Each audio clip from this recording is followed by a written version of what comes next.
তো নমস্কার বন্ধুরা, তোমরা সবাই কেমন আছো? আশা করি তোমরা ভালো আছো। আমিও ভালো আছি তোমাদের আশীর্বাদ ভালোবাসায়। তো আজ সকাল সকাল ঘুম থেকে উঠে একটু রাস্তার দিকে হাঁটবো বলে বের হলাম। তো তোমরা অবশ্যই দেখো, বাইরে থেকে ঘুরে ফিরে আসার পর সংসারের কাজ হাতে তুলে নিলাম সারাদিনের মনে। তো আজ রবিবার, রবিবার ছুটির দিন। স্কুল, কলেজ, অফিস, আদালত সব কিছুই বন্ধ।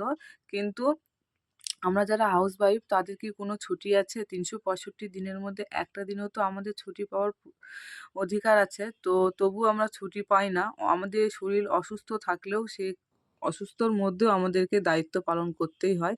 তো আমাদের কাজের কোনো দাম নেই, আমাদের কাজের কোনো সম্মান নেই। তো আর আমাদের কাজের কোনো মূল্য নেই।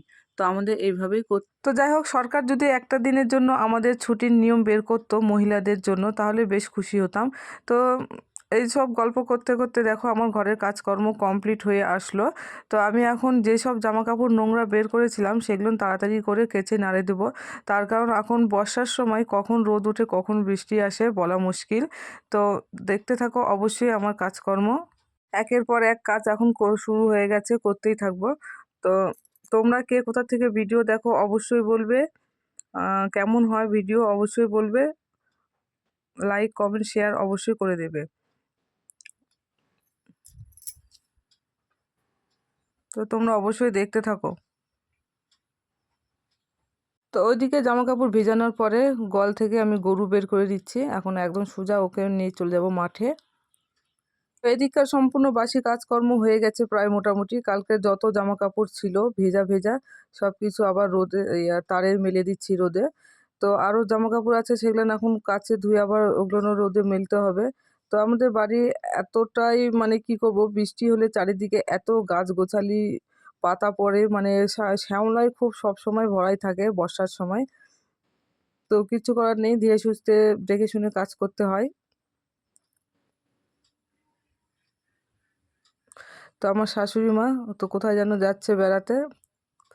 তো কি যেন আমার সঙ্গে কথা বলছে।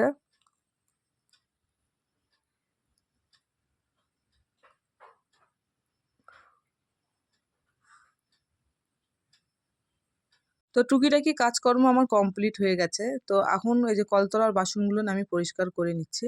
তো বাসন টাসন মাজার পরে আমি একদম আহ, কাপড় চোপড়গুলো কেচে নিলাম। কাচার পরে যতগুলো কাপড় নোংরা ভিজেছিলাম সব কাচার পরে একদম রোদে শুকোতে দিয়ে দিলাম। তো তারে মেলে দিয়েছি। এখন আমি ব্রাশ করছি। এখন ব্রাশ করে আমি এখন স্নান ধান সেরে আবার তোমাদের সামনে আসছি। তো সম্পূর্ণ ওদিকের কাজকর্ম সেরে স্নান ধান সেরে আমি চলে আসছি রান্নার কাজে। ভাতও হয়ে গেছে আমার।